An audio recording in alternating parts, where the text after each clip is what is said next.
Hello, good afternoon, everyone. My name is Franz, and I will be your MC for today. Welcome to this exclusive webinar co organized by the Singapore Indian Chamber of Commerce and Industry and the Vision Financial Group, bringing you a better tomorrow. And of course, this is supported by the Harley Street Heart and Vascular Center. Today, we will have a packed 1.5 hours of non-stop helpful facts and informations from our distinguished speaker, Dr. Rohit Kurana, on how to manage and prevent heart disease and diabetes. And of course, we will be joined by a critical illness planning specialist thereafter for a value-adding guidance regarding income protection solutions that you can set in place for yourselves and your family for a better peace of mind and a worry-free life. And please stay tuned until the end of the webinar because you can stand a chance to win three amazing lucky draw prizes. We have $100 dining voucher at the award-winning Monty restaurant at the Fullerton Pavilion. We are also giving away an electrifying Apple Watch. And for the grand prize, you will get a chance to have an exclusive yacht trip for two. You are currently seeing the QR code on your screens. So you can scan in the QR code, and please also be reminded that the lucky draw registration will be closed 15 minutes after our second speaker session. If you're one of the lucky draw winners later, please drop us a message at the chat box so a Vision Financial representative can contact you on how to claim the prize. So I'll give you 5 more seconds so you can register in the link.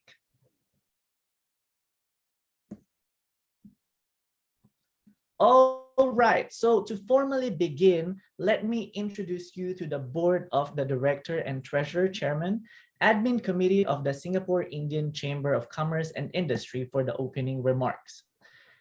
For 30 years, he worked extensively in the region in various capacities as executive director of the Singapore Indian Chamber of Commerce and Industry, Honorary Secretary General of the Singapore Federation of Chambers of Commerce and Secretary General of the ASEAN Chambers of Commerce and Industry, articulating the views of the private sector, forging links and enhancing business prospects of companies and representing these organizations at international fora. He is also a consultant to various UN agencies, ILO, ESCAP, UNDP, and World Bank's MIGA, in SME development and private sector capacity building in the Asia Pacific, SAARC, Africa, and Eastern European countries. So without further ado, let us invite Mr. George Abraham for the opening remarks. Mr. George. Thank you and welcome to the participants of this afternoon's most interesting talk. I'm very happy that a specialist like Dr. Rohit Kurana, who's director and consultant cardiologist in the Harley Street Heart and Vascular Center, is going to spend time talking to us about two welcome and unwelcome friends of many Indians. That is heart disease and diabetes. So he has a lot to share, and I think his information would be very useful to those of us who have and do not have and may have what he's talking about.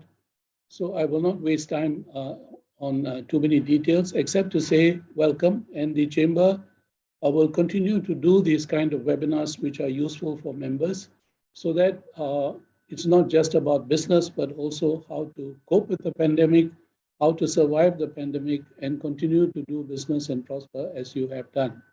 So welcome again to this afternoon's presentation by Dr. Rohit Kurana. Thank you, Dr. Kurana. The floor is now yours. All right. Thank you so much, Mr. George. Now, at this juncture, let me introduce our main speaker of the day. He obtained his bachelor and master degree at the Oxford University in United Kingdom. He was awarded his PhD from the University of London and has been a member of the Royal College of Physicians and was awarded fellowship of the Royal College of Physicians in UK in 1999 and 2012 respectively.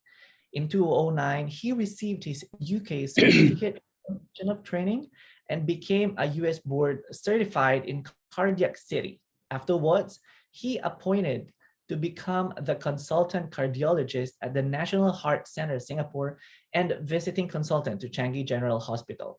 With his extensive training in the UK and Canada and contributions to research, he was accepted as a fellow of the European Society of Cardiology in 2010 and awarded fellowship to the American College of Cardiology in 2012. At present, he is a cardiologist practicing at Gleneagles Hospital and Mount Elizabeth Hospitals in Singapore. He is also one of the trusted AIA panel doctors. His clinical interests are in coronary artery disease and resistant hypertension and its treatment by catheter based on interventions. A mentor to many cardiologists in Singapore and surrounding region in the field of coronary intervention, a member of the research committee for the Singapore Heart Foundation, an assistant professor at the Duke NUS Medical School, Singapore, the winner of the Young Investigator Awards, and the recipient of the prestigious Fulbright Scholarship. Ladies and gentlemen, it is my great honor to present the Director and Consultant Cardiologist of the Harley Street Heart and Vascular Center. Let us give a virtual warm round of applause to Dr. Rohit Khurana. Dr. Rohit. Okay, thank you very much. Thank you, Francis. Very kind introduction. I am just going to share my screen. Let me just, here's my, just 1 second.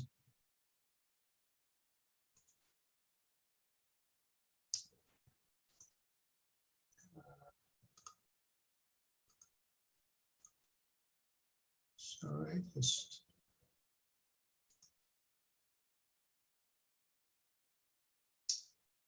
Is that showing now? Yes, it's showing, Dr. Rohit.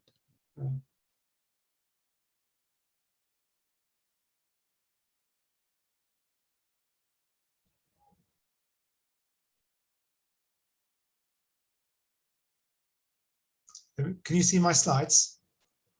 Yes, we do. Yeah. But it's not on slide format, is it, at the moment? Yep, you're currently on slide 6. Okay, now I think it's coming. Okay. Right. Thank you very much for this very kind introduction. And thank you for the opportunity to have some time this afternoon with you all. Thank you to the Vision Financial team for this first invitation. And thank you as well, Mr. Abraham, for the introduction on behalf of the Singapore Indian Chamber of Commerce and Industry.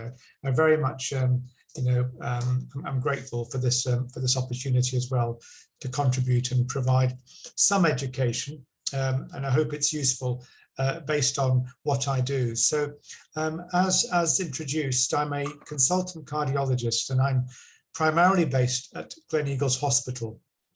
And for many, many years, my primary research interest has actually been heart disease. And for most people, what heart disease really translates to is the development of blockages. And blockages, as most people understand, are what drives heart attack risk, what drives stroke. And I will say that over the many years of practice and the privilege I've had of looking after patients, one of the most important enemies of the heart is diabetes.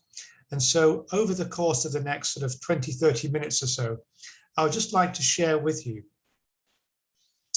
some very important background statistics and a little bit about how diabetes affects the heart, and also what as a clinic we are trying to do to address this extremely important, very formidable risk factor, which contributes to the spectrum of all forms of heart disease, not just blockages. So firstly, I'm privileged to be working in a specialty which I very much enjoy, and partly because I feel that as cardiologists and one of the many here in the community in Singapore, we can make a very, very important difference to people's quality of life, but also ultimately reduce the risk of the burden of heart disease. And we know that heart disease globally is the leading cause of mortality.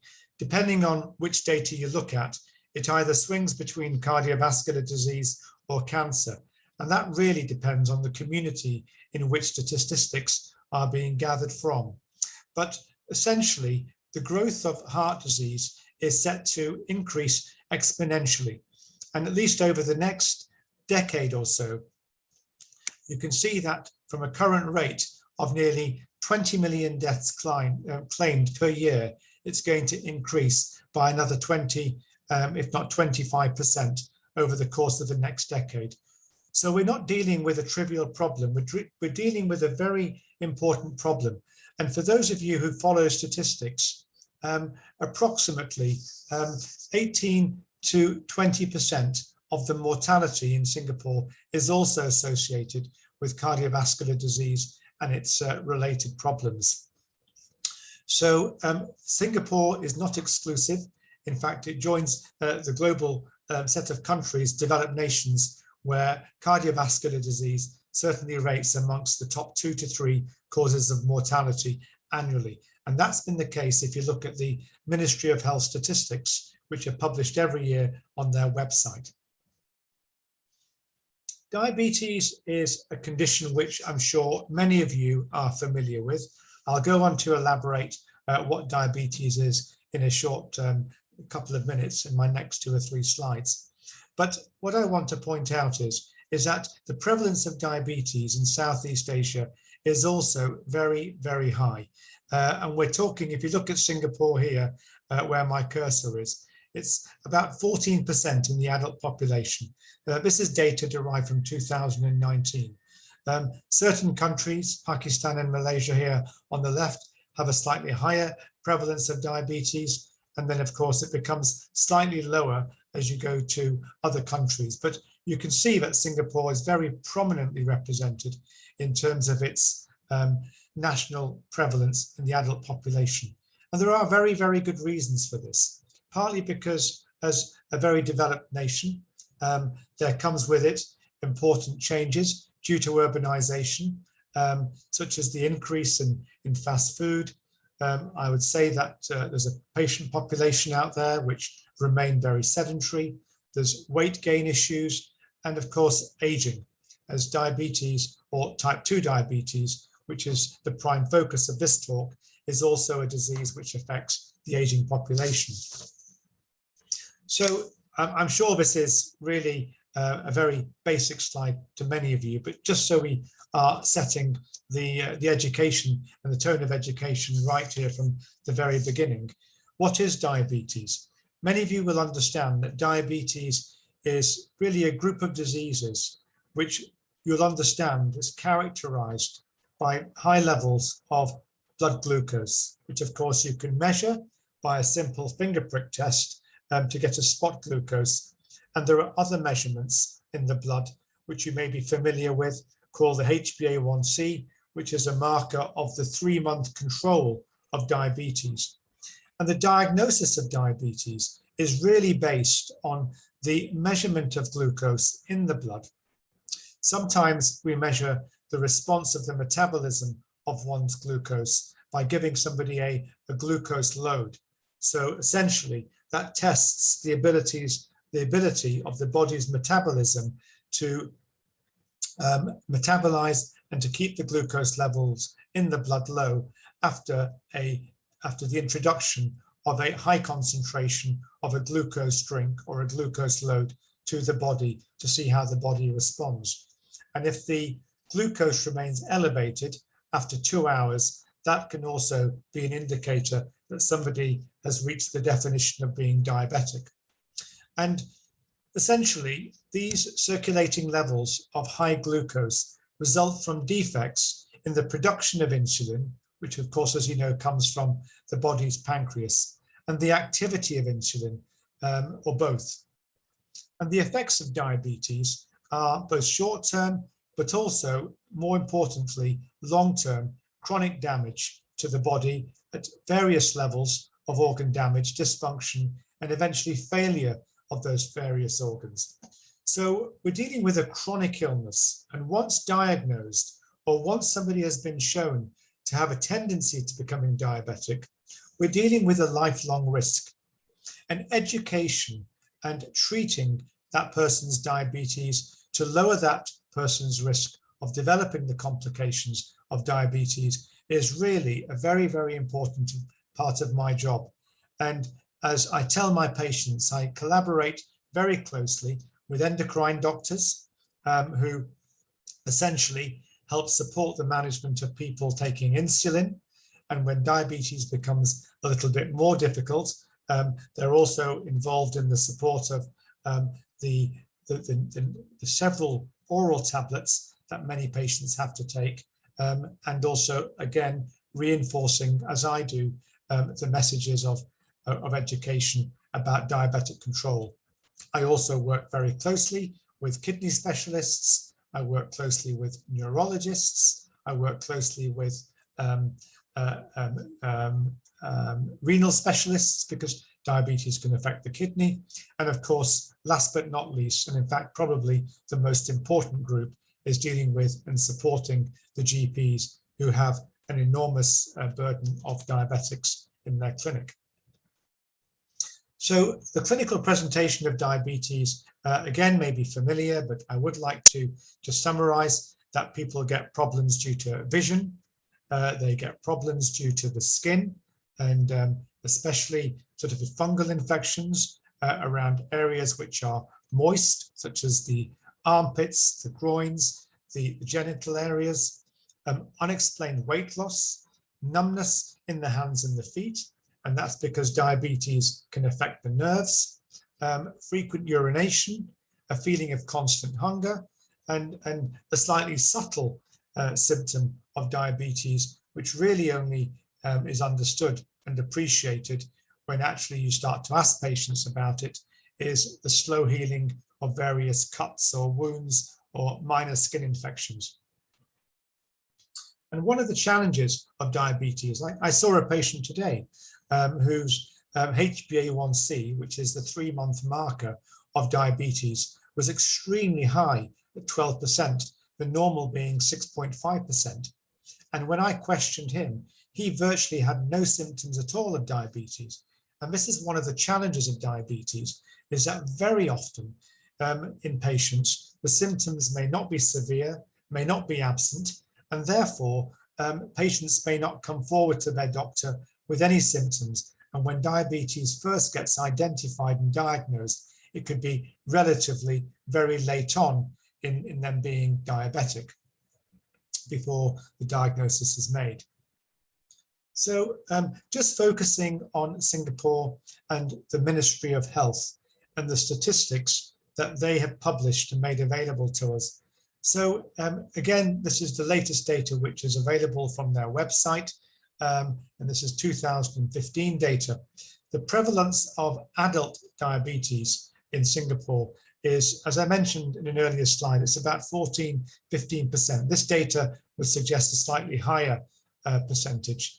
And you know what's interesting about this percentage is that nearly half the patients don't even know they have diabetes. And that's part of the problem. The actual statistical estimates may be a gross underestimation. As I mentioned, it's predominantly a disease of aging, but we do see diabetes affecting the adolescent and teenage community. And this is particularly important because diabetic complications, when they start to manifest over 20–30 years of somebody being diabetic, really results in very accelerated disease processes. And often when you're diagnosed in your late teens, early 20s, these are the people who, when they're not poorly controlled, because they've got many years to understand and live with the condition, are the ones that go on, unfortunately, to develop the problems such as heart disease, they develop kidney disease, and many of them ending up being on a dialysis machine to support the health of their kidneys. But most of diabetics in Singapore are in their late age. And this is interesting. We do know, like with many conditions, and diabetes is included, there is a predilection for different races. And unfortunately, Indians have a particular excess and predisposition to diabetes. And there are reasons for this, which I'll explain in another slide. So this right-hand slide essentially illustrates that as we age, diabetes increases in prevalence. It's got a slightly high prevalence, greater prevalence in men compared to women. And as I mentioned, it's got a slightly higher prevalence in the Indian population compared to the Chinese and the Malay population. So why are Indians more susceptible? I've really only included this slide because I think the audience members here are part of the Singapore Indian Chamber of Commerce and Industry, and therefore I thought it's just maybe of interest to explain why Indians are more susceptible. In my practice in Singapore, I have a very broad demographic from expatriate patients to Indian patients, both Singapore Indians, expatriate Indians, local Chinese and expatriate Chinese, and of course many patients who come in, well, not recently because of the pandemic, but of course many people who are coming in from ASEAN countries. But I do see that Indians are certainly more susceptible, and probably there are some very strong genetic risks which predispose Indians to diabetes. And that's partly because we see that Indians or Asians are more likely to develop the disease, even when they are slightly at a low BMI, when they're thinner compared to Caucasian patients. So they're more likely to have less muscle and more abdominal fat, which has a tendency to increase insulin resistance. And again, there are mechanistic explanations for that. We tend to find that in many of the nations, Singapore included, as I've mentioned in my introductory slide, the increased urbanization and modernization, both in Singapore, but also in India and other nations. There is huge urbanization change, which is meant to more public transport being used, less walking, less biking, as the roads have become busier, and less physical activity on a daily basis. And then, of course, I think very, very central to the Indian diet are factors which are particularly important, such as the excessive increase compared to other nationality cuisines of rice and other refined grains, which make up a large proportion of daily energy intake in Asian diets. Unhealthy trans fats and saturated fats, for example, palm oil is very often used in cooking oils. And then sadly, but unfortunately, there is some truth in this, poor nutrition. And often we see that young Asian mothers have a higher incidence of gestational diabetes, which also has implications for the babies when they're born to have a slightly high sugar. And that means that in later age, the mothers have a tendency to become more diabetic, and the children, unfortunately, also have a tendency to become diabetic. And then interestingly, there is some data about air pollution, which is very, very common in Asian nations these days. And that also, there is some, again, mechanistic data to explain where there may be an increased risk of insulin resistance and, of course, diabetes. So independent of heart disease, diabetes remains a very formidable cause of death globally, being in the top 10. Nearly over a quarter of patients have macrovascular complications.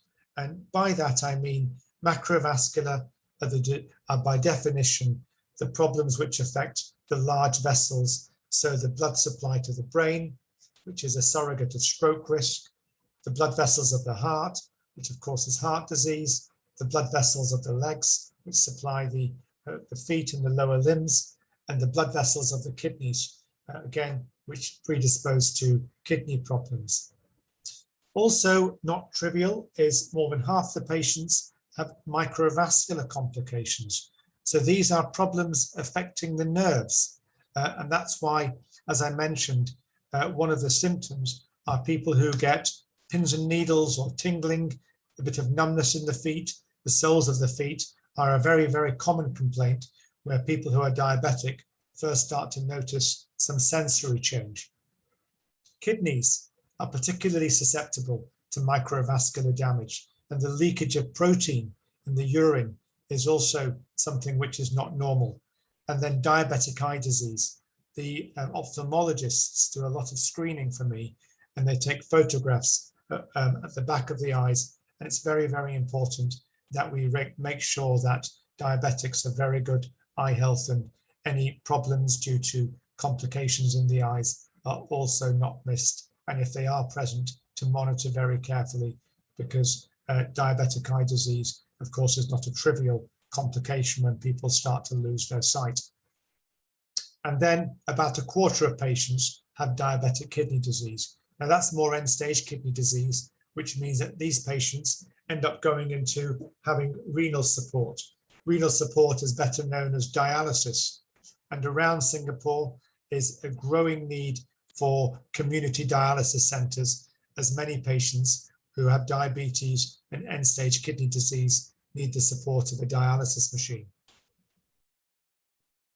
So it's not surprising, therefore, that the Ministry of Health do have regular updates on general public health measures. And in 2016, there was a statement that is quite strongly worded.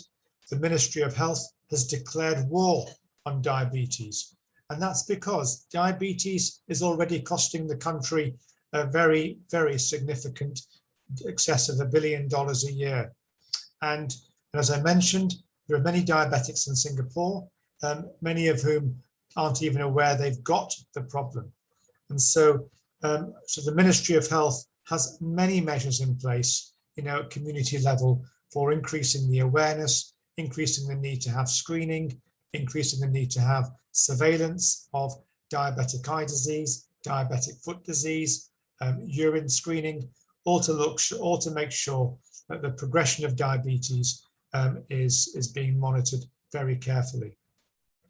And so even the Singapore Prime Minister, Mr. Lee, in 2017, he also declared the war on diabetes to be a central message within the National Day message in August of 2017. So diabetes is increasing in prevalence, as I mentioned, a bit like heart disease. If you look at the right-hand slide, the prevalence of diabetes, this is the adult population in millions around the world, has been exponentially increasing, and it will continue to increase over the next 20 to 30 years or so, with at least nearly a doubling of the prevalence of diabetes. And what's very interesting is if you look at the map on the left-hand side, the dark red is where there is a greater incidence, a greater prevalence of diabetes in these parts of the globe. And look, India is dark red, Southeast Asia, ASEAN nations are dark red, and then you have North America, which is dark red. And so there is definitely an acceptance that what's driving diabetes in North America is slightly different to what's driving the diabetic epidemic, one may even call it a pandemic, in Southeast Asia and India. And that's because in the West, it's mostly driven by weight gain, obesity related problems due to the excess of fast food, again, sedentary behavior, and of course, aging.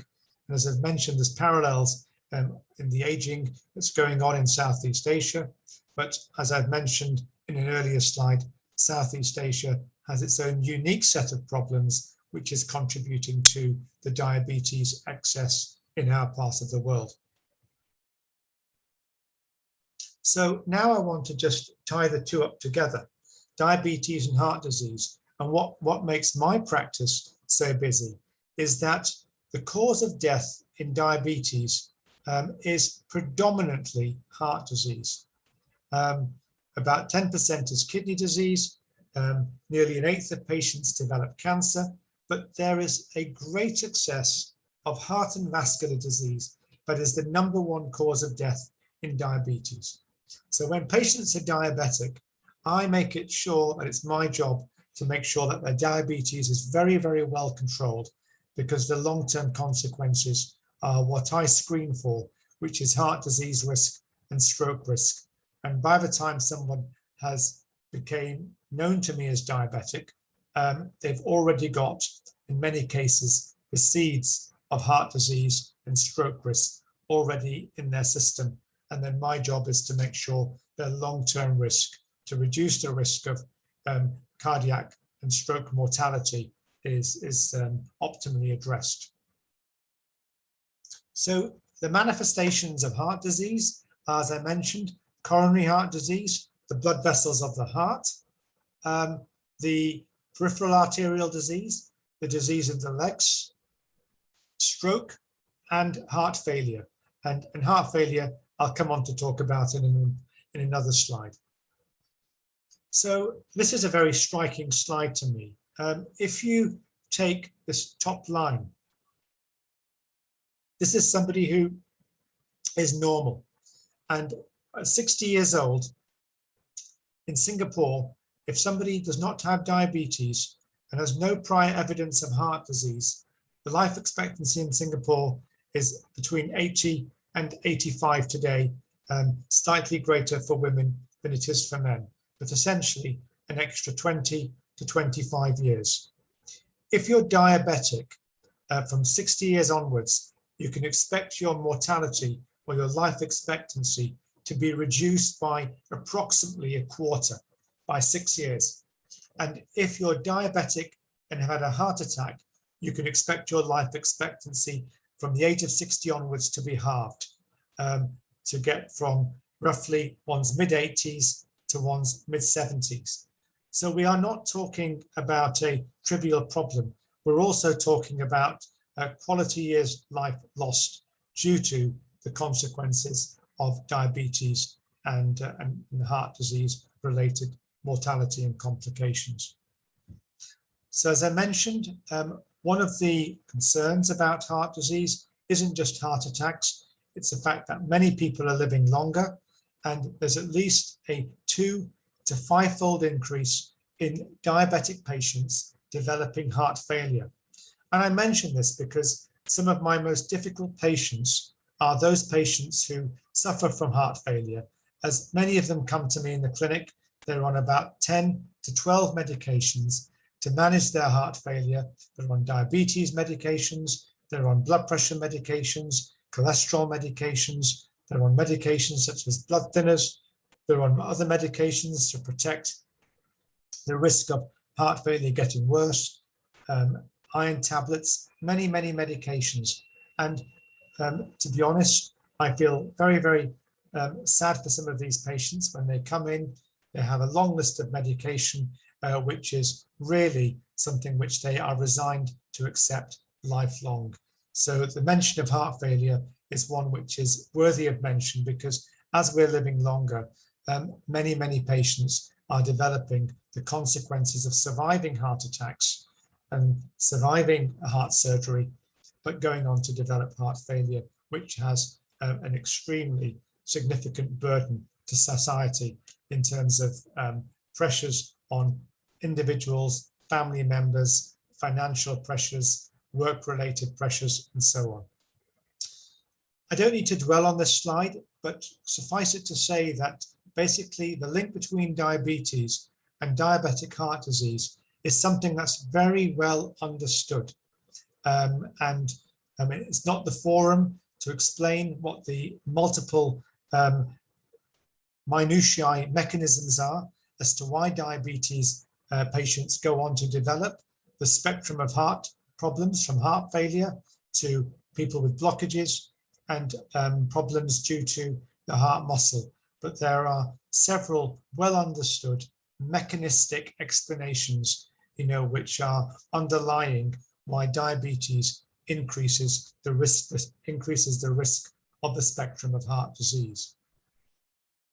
So this is what I really focus on. I spent many years, and as maybe it was mentioned in my introduction, I did spend 4 years doing a PhD looking at this very, very important area of biology, which is what is happening when a plaque grows inside the artery. Now, what you see here is just a balloon schematic of the heart, and these are the arteries which supply the blood to the heart, and this is a blown up picture of what's happening inside. And the most important one is here at the top. So you have a plaque, which is a blockage, which is very, very rich in cholesterol, which is otherwise known as lipid. And when the plaque ruptures or bursts, that gives rise to a thrombus or a blood clot inside the artery.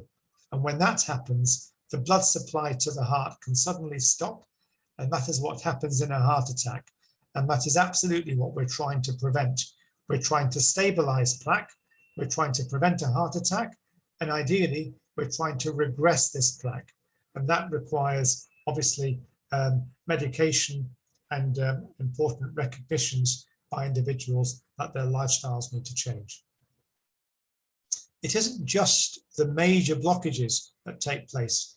Now, it's probably not clear to some people, but the arteries which supply the blood to the heart, I try and describe it to patients like it's a branching oak tree, a very old oak tree, which means that when you get to the top of the tree, you've had hundreds of subdivisions and sub-branches taking place. And the heart's blood supply is very much like that. So much so that the very, very smallest blood vessels are only visible by electron microscopy. And one of the problems that we see typically in diabetics compared to non-diabetics is actually what we call microvascular disease. So this is not disease that's visible when we do a CT scan or we do an angiogram to look at the heart. We're talking about disease which is not visible to the individual, to the doctor, when they're examining the patient and when we're doing investigations. And microvascular disease is a particularly potent problem amongst diabetics when it comes to their heart health. So diabetes accelerates the time to the first heart attack. Here you can see on this slide, on the red line is the time to a heart attack in diabetics compared to non-diabetics. And you can see that very early on, once a patient is diagnosed with diabetes, over the course of the next however many days, the incidence of a heart attack is significantly increased. This is over at least 15 years. And the same is for the time to first hospitalization for heart failure. In fact, the curves here are even more separated compared to those for the incidence to heart attack, which means that heart failure in diabetics is a particular concern. I sort of emphasized kidney disease earlier on in this talk, and that's because when somebody is diabetic and they've got kidney disease, you can see here in the second row on this bar chart, the excess mortality when people who have diabetes and associated kidney disease is far greater than, say, when somebody has had a heart attack or they've got, of course, just diabetes alone or no diabetes or kidney disease. And so diabetes and kidney disease is a particularly potent combination which results in significantly increased cause of death. Now, we find that in our diabetic population, it isn't just diabetes that we're dealing with. When I see a patient as a cardiologist, as many of my colleagues will agree, it isn't just diabetes that we're dealing with. We're dealing with patients that invariably have weight issues, they've got high cholesterol, they've got high blood pressure, many of them are smokers. So when we deal with diabetics, yes, we focus on the diabetes, but we focus on what we term global risk. And that's also therefore addressing the risk attributed to poorly controlled high blood pressure, weight, and cholesterol. And cardiovascular death is increased with diabetes and increasing risk factors.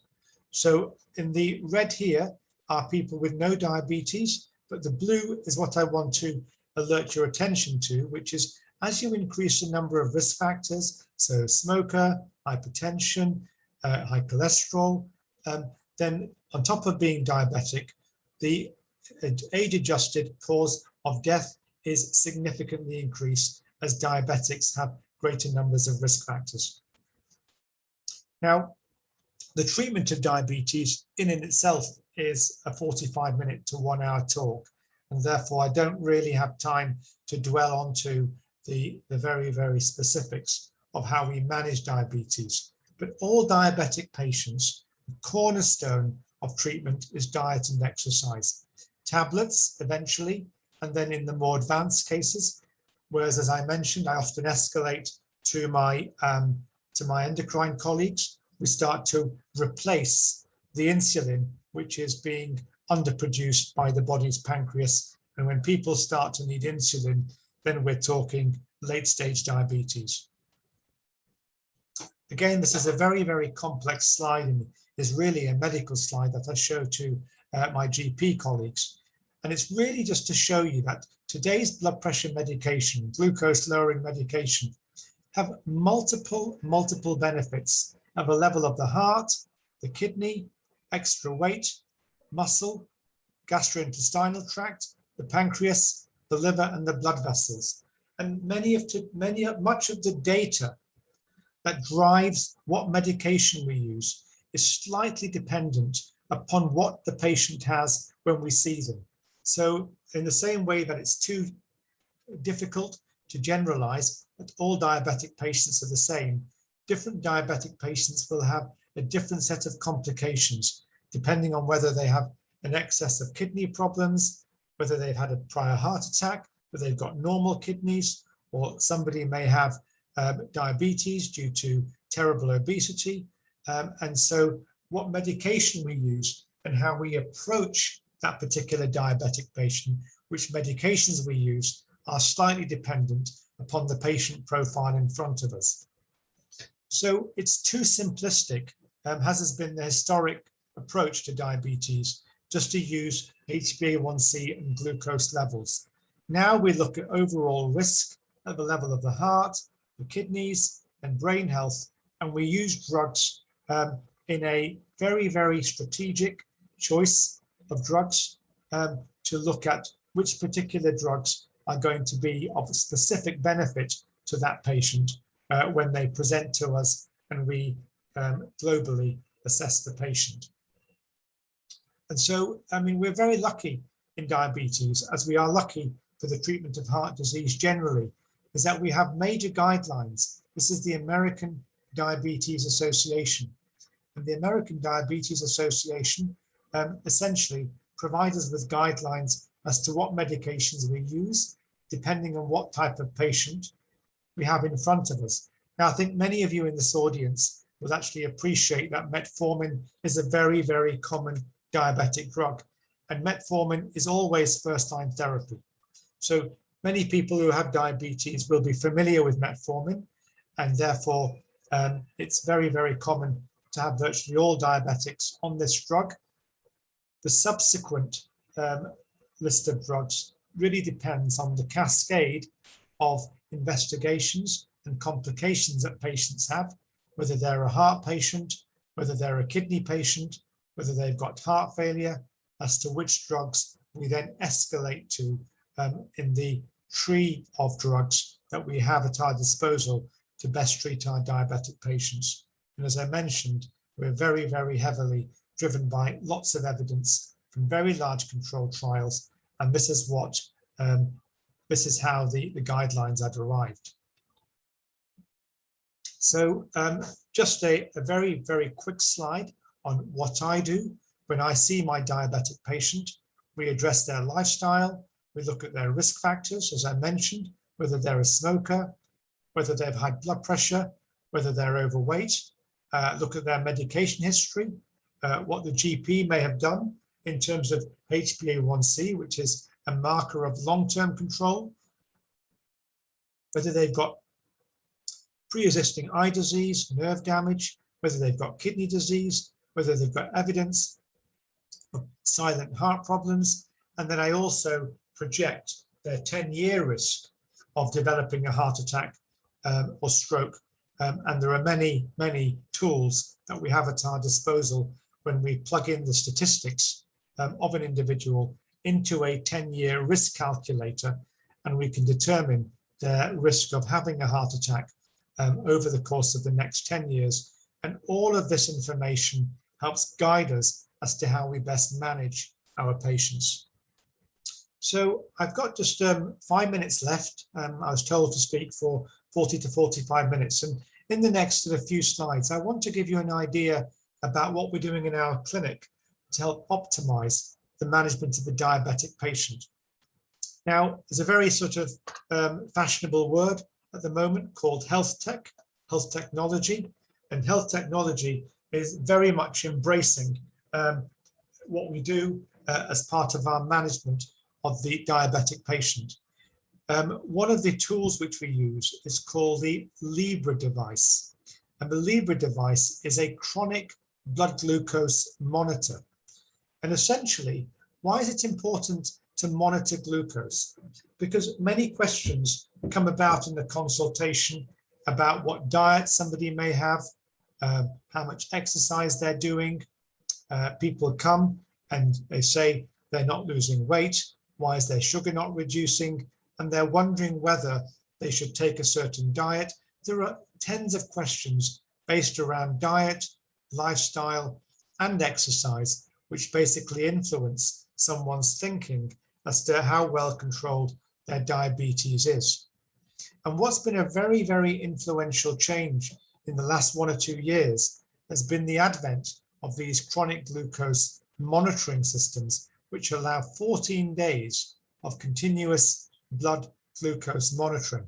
And for us in Harley Street, this is a nurse-led service. So this is Serene, our nurse manager, who looks after the chronic glucose risk monitoring program. This is a member of our staff who's basically demonstrating the patch. And this is a chronic glucose monitoring patch. And it's very, very simple. I've also worn one myself, just so I understand how it feels. And essentially it's a patch which is stuck on to the patient at the back of the arm. So it doesn't interfere with clothing, it's barely visible. It's also, sometimes we cover it with a waterproof, so people can even swim with it on. People, of course, can bathe and shower whilst they're wearing it, and often being at the back of the arm, if people accidentally knock their shoulder or brush their shoulder against something or someone, the patch doesn't come off. And we spend a long time educating people about the importance of wearing a patch. And this is what the patches enabled us to do. So historically, when people want to measure their blood glucose, they have to prick their finger, and that gives the measurement of the sugar.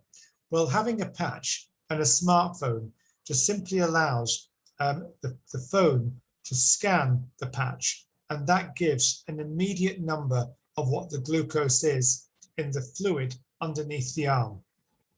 And so this sensor, which is essentially stuck to the arm, is continually monitoring the glucose in the interstitial fluid, which is the fluid that is just underneath our skin. As I mentioned, it's painless. You don't even know you have it. In fact, you forget it's on after a few days, and it's really very, very, very seamless. And it's a continuous monitor for 14 days. And you can actually scan your sugar as many times as you like, from 20 to 30 times a day. Or if you're asking yourself a certain question, for example, what does a 3-4 kilometer walk do on my glucose? You can measure your glucose before and after the walk. You can ask yourself, if you have a glass of wine, what's the glucose doing before and after the glass of wine? If it's a certain meal or a certain snack, you can really start to understand in your individual routine just where the spikes in the sugar are coming from. And that allows you to start making very, very beneficial changes to your diet to reduce the glucose, and of course, eventually to start understanding the insulin resistant problem you have. So essentially, this glucose monitoring service is a nurse-led service.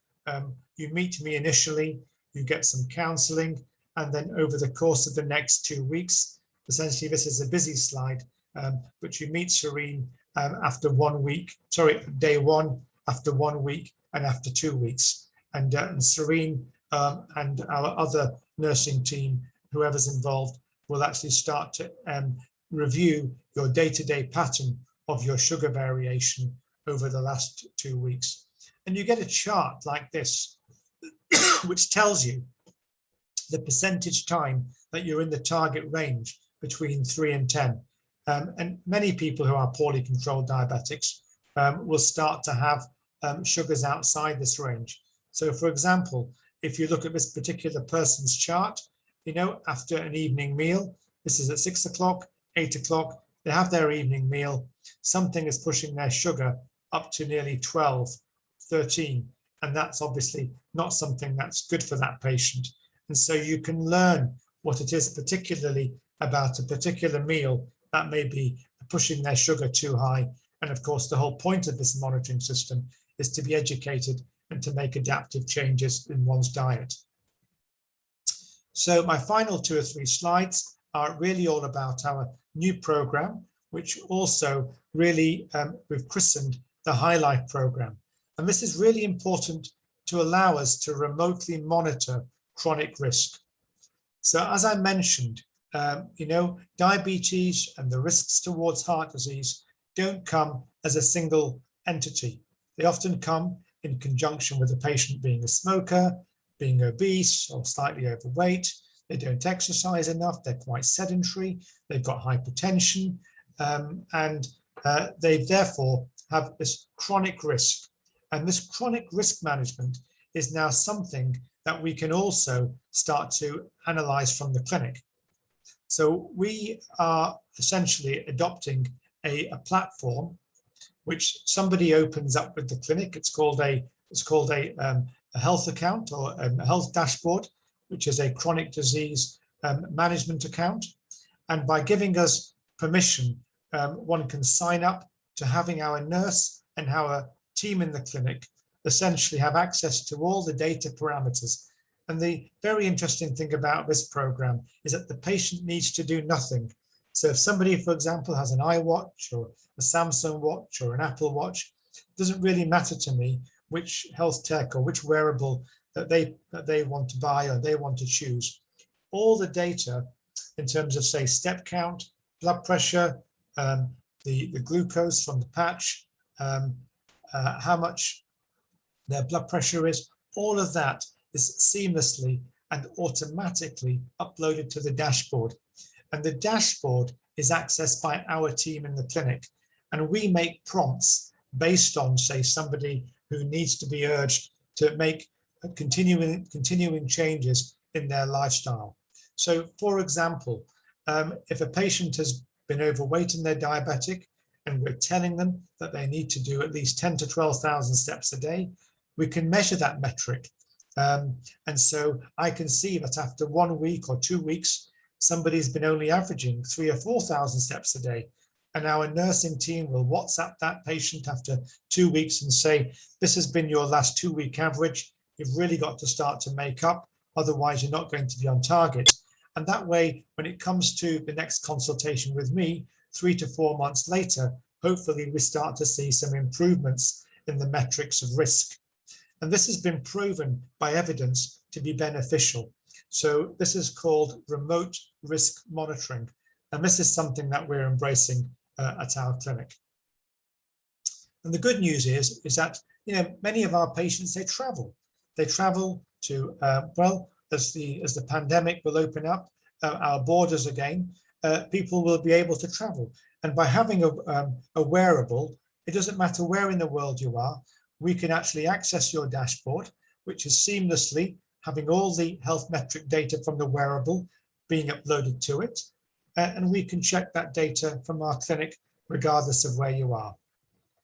So this is a busy slide, and I don't really want to dwell on it. I've essentially summarized it in what I've said, but essentially it's a remote risk monitoring program which allows us to monitor people's diabetes, high blood pressure, obesity, sedentary behavior, for example, step count, and we essentially give people a 4-month trial on this virtual program, which we've christened the High Life program, just to be able to enhance and what we hope to facilitate better chronic risk management.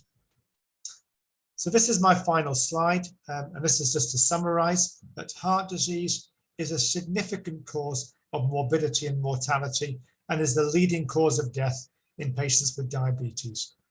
Diabetes is a major risk factor for all spectrums of forms of heart disease, from heart attacks to heart failure to microvascular disease. And it's a particular concern in Asians, which, as I showed you in one of my earlier slides, is at a prevalence which is projected to grow exponentially over the next 2 to 3 decades. And we know that the mechanisms of heart disease are essentially to drive atherosclerosis, which is the term we use, which underlies blockage buildup, which in turn is what results in heart attacks and strokes.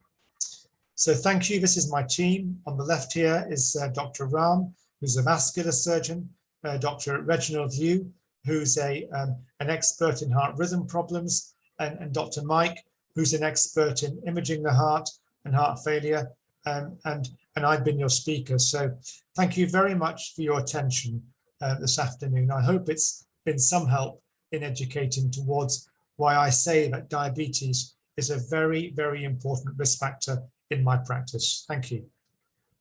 All right. Thank you so much, Dr. Rohit, for that very informative session. So to all our participants, if you have any questions, Dr. Rohit will join us again in 15 minutes time after our second speaker finishes. For the meantime, you can continue typing in your questions at the Q&A box below.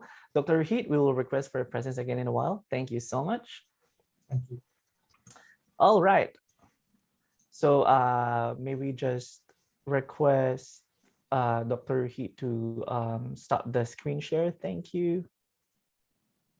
Yeah, thank you. All right, thank you. So at this point, you're currently seeing the QR code on your screens. For you to join the lucky draw, please feel free to scan the QR code and register, as this will be your ballot for the prizes at the end of the session.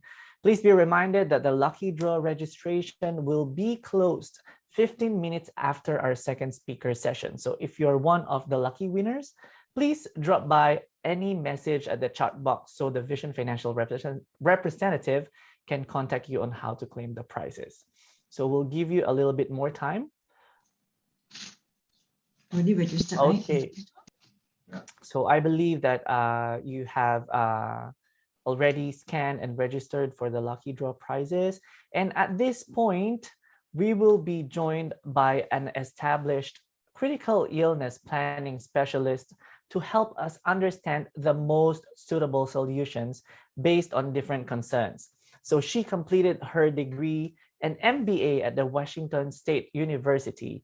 Currently, she is leading a vibrant and multinational team that specializes in medical and financial protection needs of young professionals, business owners, and families who come from different walks of life, backgrounds, and generations.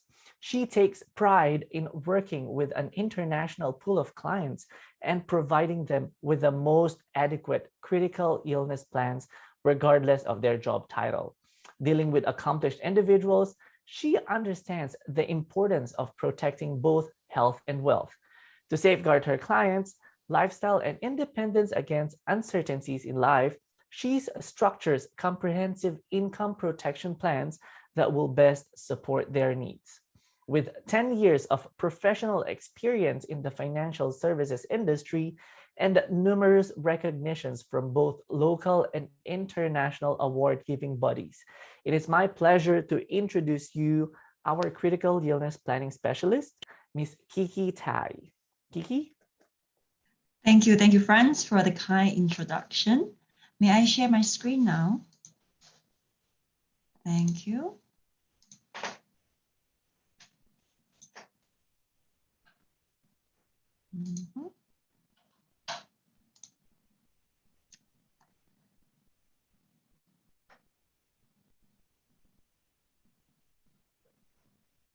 All right, Kiki, we can see your screen. You can Perfect. begin. Hi, good evening, good afternoon. My name is Kiki Tai from Vision Financial. And thank you for the kind introduction. I have been in the financial planning industry for 11 years. Medical and critical illness protection planning have always been the cornerstones of my practice. Some disclaimers here, please remember this is for education purposes. I'm going to show you some statistics and some information. And these are the 90% of the critical illness claims the insurance companies pay out all from these 5 conditions. How many of you here know any one of your family members, friends, or colleagues who have been diagnosed with one of these 5? Please type in the chat. I'll give you a minute. Based on the survey done by Life Insurance Association of Singapore in 2014, across all insurers, 90% of critical illness claims come from just these 5 conditions. Personally, my mom was sent to the hospital due to stroke just before Chinese New Year Day 4 years ago.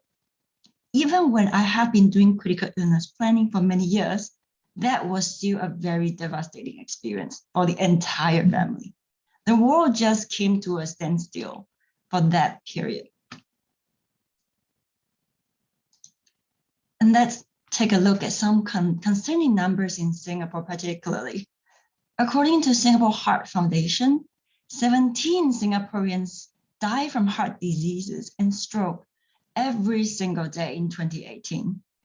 And to put this number into another perspective, 1 out of 3 deaths in 2018 was caused by heart disease and stroke. That's why we have Dr. Rohit to come in today. And how about cancer? 35 Singaporeans are diagnosed with cancer every day. Since many survive and recover from cancer still, 1 out of 3 deaths in 2018 are caused by cancer. And out of 38 of us today, here, 1/3 of us, you got the point. Some good news here. Singaporeans have one of the highest life expectancy. A Straits Times article in 2019 shows that Singaporeans do live longer. Whether you like it or not, guys do have a long life expectancy of 81.94 years. And the ladies, we have an even longer life expectancy of 87.55 years. So good job, all the ladies out there. And with this rather good news that people are actually living longer, the next logical question is, how about the quality of life? Are we going to live longer and healthier, or just longer? Are we going to be healthy both emotionally and financially? Let's do some simple mathematics. Take the average of 85 years minus your current age.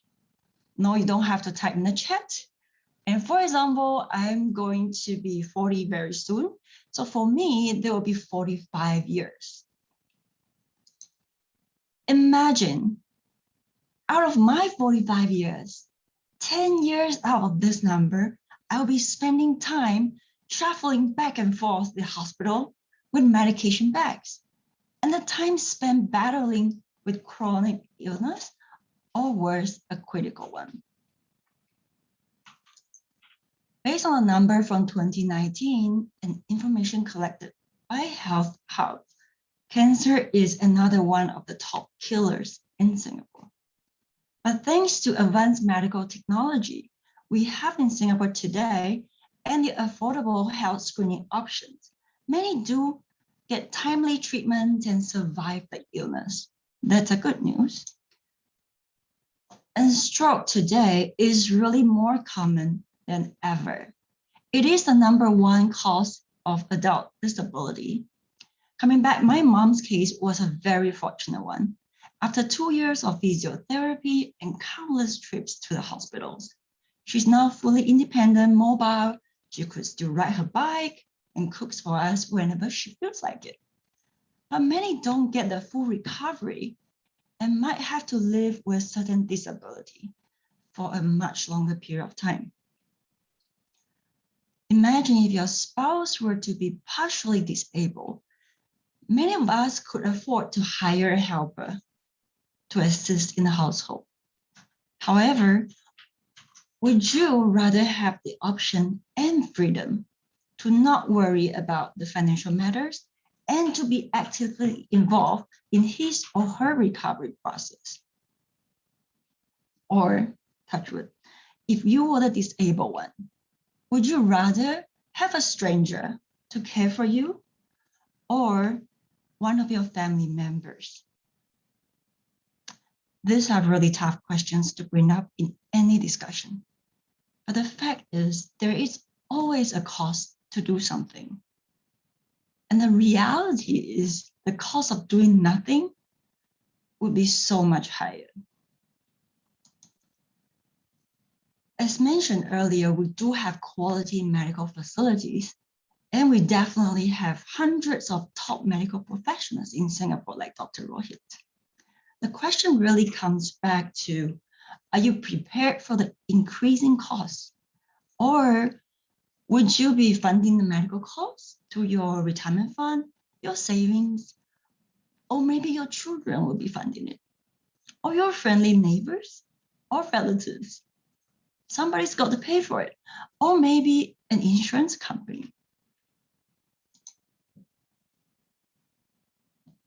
What is a critical illness? This is the exhaust list that is long, and I've highlighted some of the common ones for you. Personally, my biggest fear is number 19, the dementia.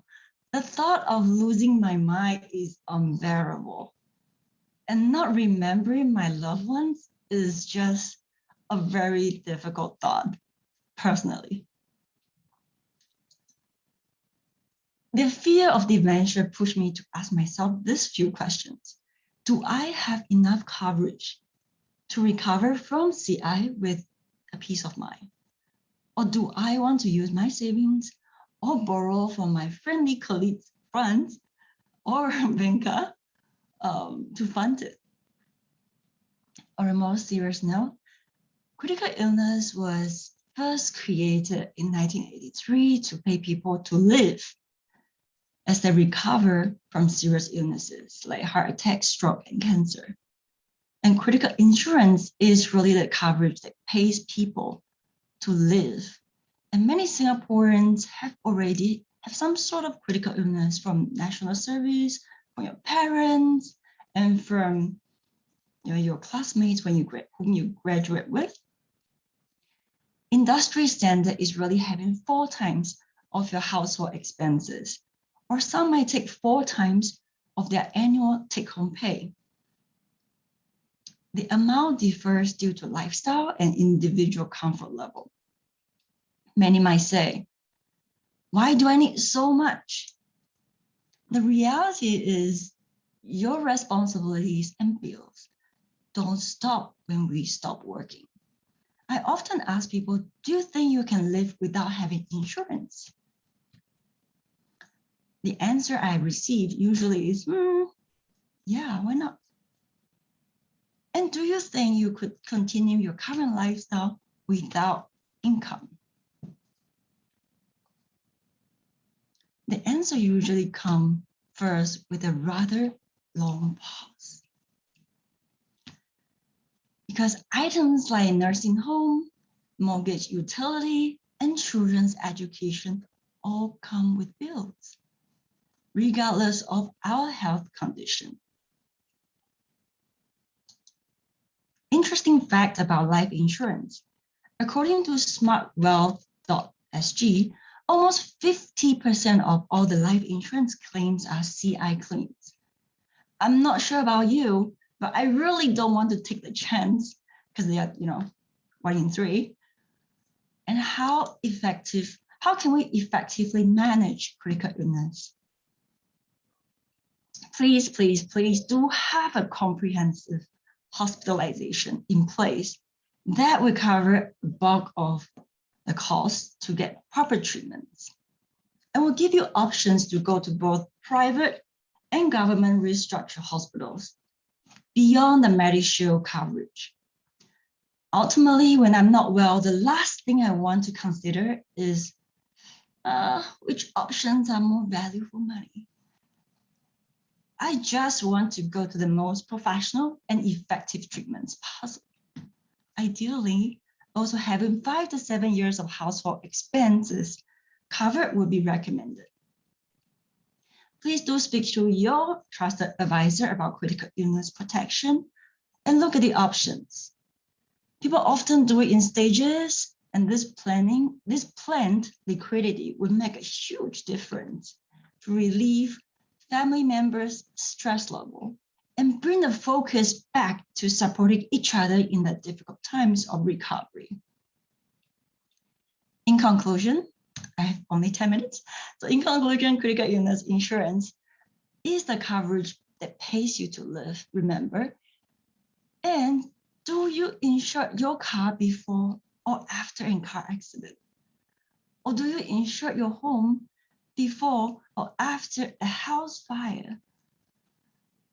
Do not let a health issue become a financial crisis for you and your loved ones. Thank you. That's all I have today. All right. Thank you so much, Kiki, for that amazing session. Thank you for that very informative session. And of course, at this juncture, we would like to invite Dr. Rohit again for our question and answer portion. We have few questions that came in when it comes to, Dr. Rohit's session and Kiki's session. So maybe let's start with this one. Okay. Can you see the question, Dr. Rohit? Yes, I can. Is this the one about the stress echocardiogram? Exactly. Yeah. Yeah, From okay. Anonymous.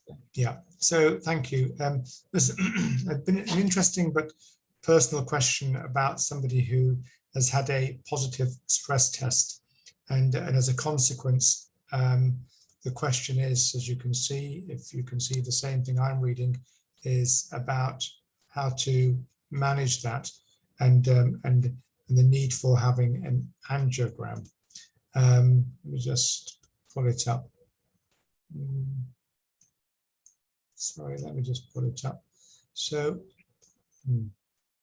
actually, I can't see the question, but I think it's basically about when somebody has been diagnosed with a positive stress test, it would suggest that maybe the heart does not have enough blood supply.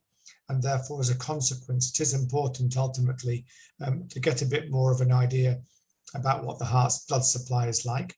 And that is called an angiogram. That is absolutely sensible. And yes, the right approach is to start aspirin.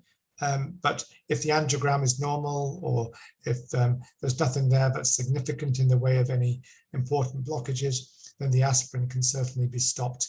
But risk factors aside, if they are present, such as I mentioned, high blood pressure, diabetes, and cholesterol, regardless of aspirin, they need to be managed very carefully. Thank you. Okay, thanks, Dr. Rohit. I hope that the question was addressed. Thank you so much for providing the question. Okay, so next question. I do not have a heart attack as per the doctor's information, but my heart sometimes feels painful. May I know the reason? It's a very, very common question that people often have chest discomfort, and really my job as a cardiologist is to make sure that the chest discomfort is not cardiac in origin. And once we've ruled out the heart, then there's at least 20 other causes why people develop chest pain independent of the heart. And of course, as physicians, we're all trained to work through that list. It could be musculoskeletal, it could be gastric, it could be, for example, the lungs or the lining of the lungs. And again, the next set of tests, once the heart has been ruled out, is really guided by the characteristics of the pain, which of course can be understood by taking a proper history, physical examination, and of course the treatment can then be appropriate or if need be, referred on to the next best specialist who one feels is right to further investigate in more depth. All right, thank you, Doctor.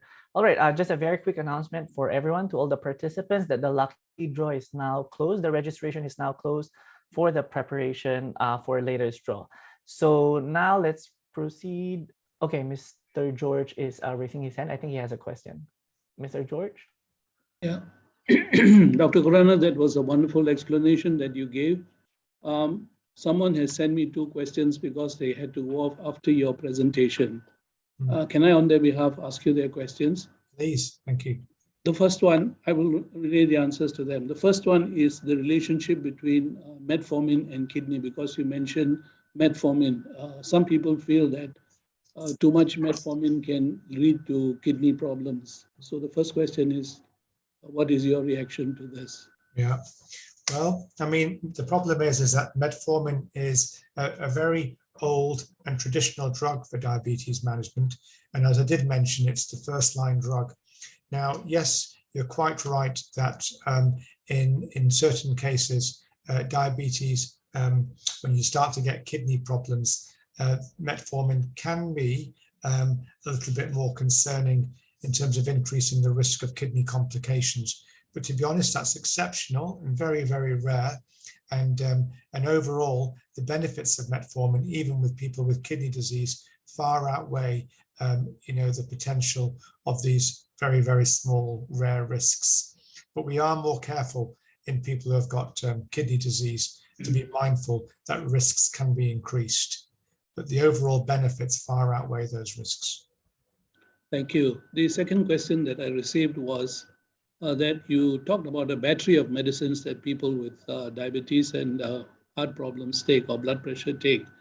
So the question was, on top of this, if a lot of supplements, vitamin and other kinds of supplements are taken, is that a negative factor?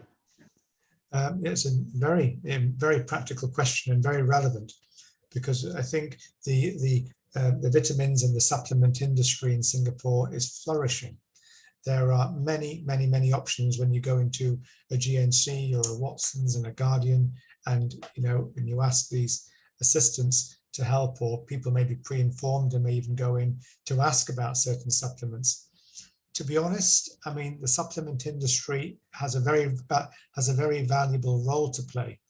But when it comes to the management of these chronic conditions, such as diabetes, high blood pressure, cholesterol, maybe consequences of these risks, such as heart disease, stroke, kidney disease, the evidence of certain prescription medications is such, we're very, there's great depth to why we use certain medicines based on a wealth of evidence, literature, and many years of patient study. That I focus my time based around those medicines, because they can easily become about 10 to 12 medicines, as I mentioned. The supplements may have a role to play. For example, if somebody has a little bit of diabetic foot disease and they get some tingling, and we know that nerve health can be affected by diabetes, taking something like Neurobion, which is a vitamin B complex, can be beneficial in regenerating nerve health. Sometimes people who have sort of muscle aches and pains, coenzyme Q10 can be beneficial. Vitamin D is often depleted in many of our patients, and that can be beneficial. So I think when it comes to the supplements, there's no end to the very, very long list of supplements that people can take. And I'm very much guided by where people may have a specific clinical need to take a certain supplement, rather than just throwing, an additional 10, 15 supplements on top of very, very evidence-based prescription medications that people are taking. So I'm very cautious about the supplement world, but yes, to have a role to play in selected patients. Thank you. Thank you, Dr. Khurana. I'll convey this to the person who asked these questions. Thank you very much for asking them. Thank you. Thank you very much, Mr. George, for raising those questions. All right. So maybe last two questions for Dr. Rohit and for Kiki, since we're running out of time. So this, I believe, is addressed for Kiki. If I have a high cholesterol and high blood, can I still buy a life insurance? Very good question. Actually, depends on the underwriters and the underwriting process. I would recommend you speak to your trusted advisor and submit the latest data for the underwriters to take a closer look. There are chances to get insured fully, or they might be options like exclusion. And exclusion is not forever. Sometimes if your conditions improve due to your diet or due to you being more active, it could improve over the years. And once you show those data to the underwriter, you could appeal to remove exclusions. Or the other way will be there will be no exclusions, but there might be a little more premiums required. We call it loading in our technical terms. So that is another possible scenarios. But by and large, do speak to your trusted advisor and get the application in to get assessed. So at least you know your options. Depends on how much you need, what's your budget. You will get more certainty to your situation in that case. All right, thank you, Kiki. I hope that answered the question. And there's one more question for you, I believe. If I have a good hospital coverage, why do I need critical illness coverage? Valid question, really. A lot of people think that, if I stop working or I do retire, then medical insurance is really the key to cover all the medical expenses. For people before retirement, you need the income to pay the bills, your parents and supporting your children, and your phone bill doesn't stop unless you don't want your Netflix to be around, or you don't want to deprive your children of the adequate education. So all the bills will still come in. And even in the retirement, in the retirement years, you do want to give the angbao to your grandchildren, or there are expenses and travel as well. So beyond medical bills, quality of life is really what we are aiming for when it comes to critical illness in coverage. And also there are alternative treatments available. I have many clients who went through the medical system in Singapore, and they do consider some alternative treatments overseas as well. Those are not covered by medical insurance. If you have an adequate cover for critical insurance, you do have that additional options. And that's what we are talking about. Lifestyle and options. Thank you. All right, thank you so much. That was very clear. Okay, so maybe to just complete the rest of the questions for Dr. Rohit, because it's already 5:30, just to address the rest of the questions here for Dr. Rohit. What is the best way to control hypertension, and is high cholesterol and high blood reversible without medicine? Okay, so the management of high blood pressure is, again, much like all chronic risks, is lifestyle, exercise, weight-related measures, diet, etc. But of course, high blood pressure is an extremely common problem. About a third of the adult population in Singapore have hypertension, and invariably, there's many factors which contribute to high blood pressure, including a strong history in the hereditary history, which often means it's difficult despite all those lifestyle measures. And so I can tell you there's at least 10, 11 different classes of blood pressure medication to treat high blood pressure, and which ones we choose are, again, very much guided by evidence, very much guided by what other risks the patient may have, complications of their hypertension, how high their blood pressure is when they first come to see me, and of course, whether they have side effects and tolerance issues and adverse effects from previous missed trials of drugs.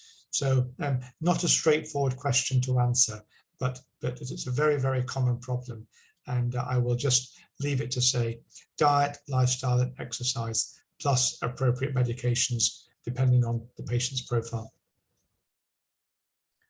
All right, thank you so much. So I guess we have answered all of the questions, or most of the questions. So Dr. Rohit, do you have any final words for the participants who are watching this right now? Well, thank you once again. I've enjoyed it. It's very, very hard, as you know, with these virtual meetings to know just how talks are received. It's one of the limitations I always find when I reflect upon a talk, just to know whether the education has hit the right note. So thank you for the opportunity to have spoken. I am, as hopefully it can be gotten through. I'm very, very passionate about what I do, and if any patients do have any clinical questions or concerns, I'm always sort of approachable to see people in clinic. If there are non-specific questions, please send them via yourself or any other team here that can forward them on to me. I'll always reply. So thanks again for the invitation. Thank you very much, Dr. Rohit. It's a great pleasure to have you here, and thank you for your time. At this point, Mr. George Abraham, do you want to say something for the rest of the participants? You're on mute, Mr. George. Sorry, I just wanted to take this opportunity to thank Dr. Khurana for a very, very informative talk. We will do a summary of this in our newsletter, and we have an audience of what's the number of our, the number of viewers of our newsletter. We have about 10,000 viewers on our newsletter. So we'll put a summary of this in our newsletter, and we will certainly keep in touch with Dr. Khurana, because I'm sure after this, many people would have questions for you. But as a parting shot, besides thanking you, I also would like to, I was interested in the research that you have done. Maybe you should look at the effects of pandemic and fast food delivery orders on the population of Singapore, because I'm sure there's going to be a lot of changes in what has happened so far. I think there's a few research theses, a few PhDs that can be gotten out of that subject. Yeah. I wish I had the time. Yeah, well, maybe we should find some medical students who are willing to work under you for this. But thank you again for this. I look forward to catching up with you one of these days. Thank you. I look forward to it too. Thank you. And thank you, Kiki. Thank you, Dr. Rohit. Go ahead, Mr. George. No, I just wanted to thank Kiki as well for telling us the importance of guarding not just our health, but also the costs involved in the health. Thank you, Kiki. No problem. Thanks for having me, Mr. George. All right, thank you. So once again, we would like to thank the Singapore Indian Chamber of Commerce and Industry for co-organizing this event, Ms. Dr. Rohit Khurana and Ms. Kiki Tai for her critical illness planning session. And at this point, I think our lucky draw is ready. Shall we have the roulette on the share screen? So we will have our 3 lucky winners. So now we will start drawing the third prize, which is the $100 Monty restaurant voucher at the Fullerton Pavilion. Let the roulette begin. Okay, so who will be our lucky winner? All right, we have Kuk Sun Chow. So if you are in the meeting session, please type in anything. You can just acknowledge your name at the Q&A box or at the chat box, so at least we will know how we can contact you. Okay, and then our next prize is an Apple Watch. Let's see who will win the Apple Watch. Franz, just a correction, Franz. There's one more prize, Lululemon voucher, before we get to the Apple Watch. Okay, sure. Okay, so this is the Lululemon voucher, sorry. So the Lululemon voucher winner is Tilak Dadlani. Congratulations, Tilak Dadlani. Please type in or acknowledge yourself in the chat box or at the Q&A box, so we will know how to contact you. Thank you. Okay. Tilak Dadlani has acknowledged. Thank you so much. We will contact you for your Lululemon voucher. We're still awaiting for Kuk Sun, yeah? Okay, now we have the Apple Watch. Let's see who will win the Apple Watch.